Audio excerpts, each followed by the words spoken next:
Semoga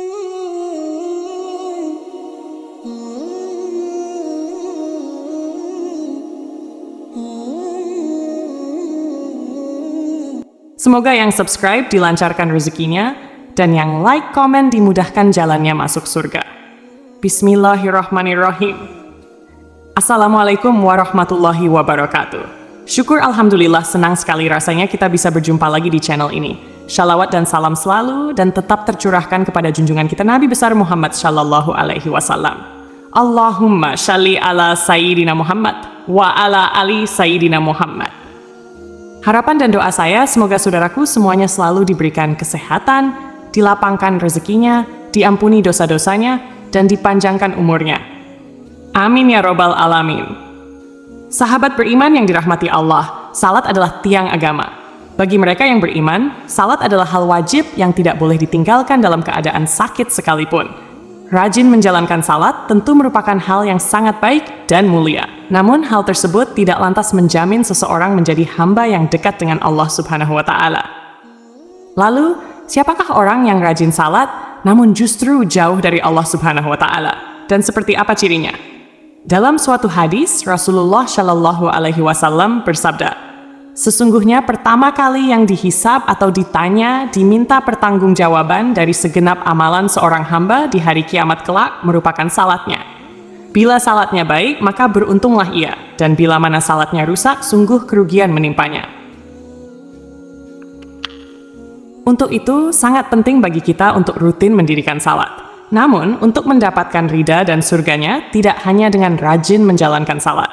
Hal itu harus dilakukan dengan penuh kesadaran, tidak sebatas sebagai rutinitas harian, serta tetap dibarengi dengan menjaga akhlak serta hubungan sesama dengan manusia, agar tidak menjauhkan kita dari Allah Subhanahu wa Ta'ala, Sang Pencipta alam semesta. Sahabat beriman yang dirahmati Allah, berikut ini adalah orang yang rajin salat namun justru jauh dari Allah Subhanahu wa Ta'ala. Yang pertama, orang yang lalai dalam salat. Pada hari kiamat nanti, ada banyak orang yang membawa salatnya kepada Allah Subhanahu wa Ta'ala. Kemudian mereka mempersembahkan salatnya kepada Allah, lalu salatnya dilipat-lipat seperti dilipatnya pakaian yang kumal, kemudian dibantingkan ke wajah mereka. Allah tidak menerima salatnya. Bahkan ada yang celaka dengan salatnya, seperti yang terdapat dalam firman Allah Subhanahu wa Ta'ala dalam surah Al-Ma'un ayat 4-5. Maka celakalah bagi orang-orang yang salat, yaitu orang-orang yang melalaikan salatnya. Rasulullah Shallallahu Alaihi Wasallam pernah bersabda, akan datang pada manusia umat Muhammad suatu zaman banyak orang yang merasakan dirinya salat, padahal mereka sebenarnya tidak salat. Ahmad.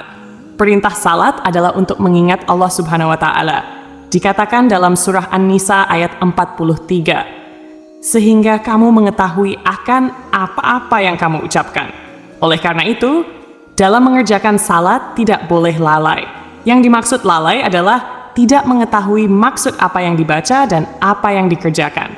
Apalagi jika kurang memperhatikan syarat, rukun, dan ketentuan-ketentuan salat lainnya. Maka yang diperoleh hanyalah payah dan letih. Rasulullah Shallallahu Alaihi Wasallam bersabda, berapa banyak orang yang salat, keuntungan yang diperoleh hanyalah payah dan letih.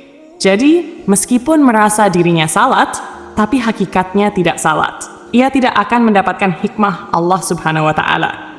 Salatnya pun tidak menambah dekat kepada Allah, tapi justru sebaliknya. Rasulullah menegaskan, barang siapa yang salatnya tidak dapat mencegah perbuatan keji dan mungkar, tiada bertambah baginya semakin jauh dari Allah. Yang kedua, orang yang suka menggunjing orang lain. Sahabat beriman yang dirahmati Allah, Allah Subhanahu wa Ta'ala berfirman, apakah yang memasukkan Anda ke dalam sak neraka? Mereka menjawab, kami dahulu tidak termasuk orang-orang yang mengerjakan salat, dan kami tidak pula memberi makan orang miskin, dan merupakan kami membicarakan yang batil bersama dengan orang-orang yang membicarakannya, dan merupakan kami mendustakan hari pembalasan hingga datang kepada kami kematian. Maka tidak berguna lagi bagi mereka syafaat dari orang-orang yang memberikan syafaat. Surah Al-Mudatsir, 42-44. Orang yang suka menggunjing orang lain adalah salah satu ciri dari mereka yang rajin salat, namun justru jauh dari Allah Subhanahu wa Ta'ala. Al-Quran, Surah Al-Mudatsir, ayat 42-48. Dalam ayat tersebut, Salah satu penyebab orang masuk neraka adalah karena suka membicarakan keburukan orang lain. Orang yang mendirikan salat namun suka membicarakan kejelekan orang lain, maka ia akan ditempatkan di dalam neraka sakor. Allah melarang kita membicarakan aib orang lain. Allah Subhanahu wa Ta'ala berfirman, "Hai orang-orang yang beriman, jauhilah kebanyakan purbasangka, karena sebagian dari purbasangka itu dosa, dan janganlah mencari-cari kesalahan orang lain, dan janganlah menggunjingkan satu sama lain. Adakah seorang di antara kamu yang suka memakan daging saudaranya yang sudah mati?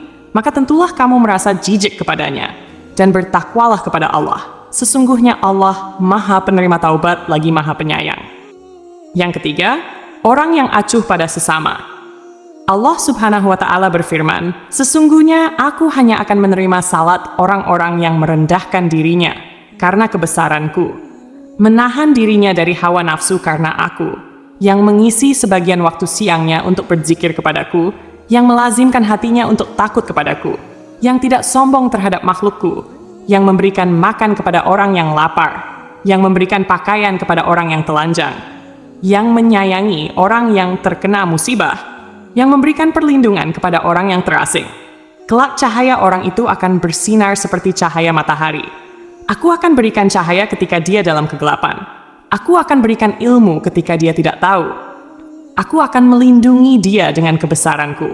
Aku akan memerintahkan seluruh malaikat untuk menjaganya. Kalau dia berdoa kepadaku, aku akan segera menjawabnya. Kalau dia meminta kepadaku, aku akan segera memenuhi permintaannya. Perumpamaannya di hadapanku seperti perumpamaan surga Firdaus." Dalam hadis lain, Rasulullah Shallallahu Alaihi Wasallam menyebutkan bahwa salah satu cara mendekatkan diri kepada Allah Subhanahu Wa Ta'ala ialah bersifat dermawan dan senang membantu orang lain, terutama kepada orang yang sedang kesulitan. Rasulullah Shallallahu Alaihi Wasallam bersabda, "Orang yang dermawan dekat dengan Allah, dekat dengan manusia, dan dekat dengan surga. Sedangkan orang yang bakhil atau pelit jauh dari Allah, jauh dari manusia, dan dekat dengan neraka." Orang dermawan, insya Allah akan menemukan kenikmatan di dalam salatnya.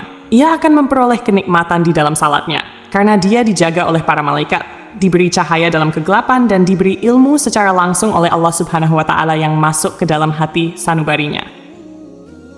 Yang keempat, orang yang ria.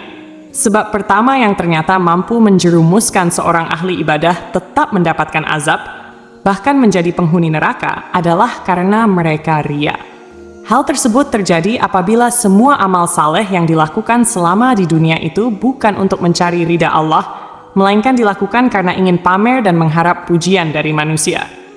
Allah Subhanahu wa Ta'ala berfirman, "Sesungguhnya orang-orang munafik itu menipu Allah, dan Allah akan membalas tipuan mereka. Apabila mereka berdiri untuk salat, mereka berdiri dengan malas. Mereka bermaksud ria di hadapan manusia, dan tidaklah mereka menyebut Allah kecuali sedikit sekali." Quran An-Nisa ayat 142. Oleh karena itu, sahabat beriman, sebaik-baiknya amalan adalah amalan yang dilakukan ikhlas dan murni lillahi ta'ala, hanya demi Allah. Cukuplah kita berharap pada ridha dan balasannya atas apa yang telah kita lakukan, karena Allah Subhanahu wa Ta'ala adalah seadil-adilnya pemberi balasan. Menjaga hati dan niat merupakan hal yang harus kita jaga dalam melakukan apapun, agar semua amalan tersebut tidak berujung sebagai cambuk bagi kita yang membuat kita menjadi ria kepada sesama. Yang kelima, orang yang suka berdusta. Berdusta merupakan salah satu dosa besar dan diancam siksa pedih di akhirat kelak. Di zaman seperti ini, kebohongan tampaknya sudah menjadi suatu kebiasaan di kalangan masyarakat. Padahal sekecil apapun suatu kebohongan akan tetap dianggap sebagai dosa besar, meskipun ada seseorang yang rajin salat dan melakukan ibadah lainnya. Beribadah, namun jika lisannya suka berbohong, maka salat dan ibadahnya akan sia-sia semata, karena kebohongan itu akan menghapus amal-amalannya. Jika ia mati dalam keadaan tidak bertaubat kepada Allah, maka dia akan dimasukkan ke dalam neraka. Allah Subhanahu wa Ta'ala berfirman, "Sesungguhnya yang mengada-adakan kebohongan hanyalah orang-orang yang tidak beriman kepada ayat-ayat Allah, dan mereka itulah orang-orang pendusta." Surah An-Nahl ayat 60. Berbohong menunjukkan salah satu ciri dari golongan orang-orang yang munafik. Untuk itulah mengapa kita sebagai umat Islam wajib menjauhi yang namanya tindakan dusta, karena itu dapat menyesatkan kita baik di dunia maupun di akhirat. Semoga kita termasuk golongan orang-orang yang rajin sholat dan dekat dengan Allah Subhanahu wa Ta'ala, sehingga kita mendapatkan ridha serta menetap dalam surganya kelak. Amin ya Rabbal Alamin. Wallahu a'lam bishawab. Demikian yang bisa saya bagikan. Semoga bermanfaat untuk kita semua. Assalamualaikum warahmatullahi wabarakatuh.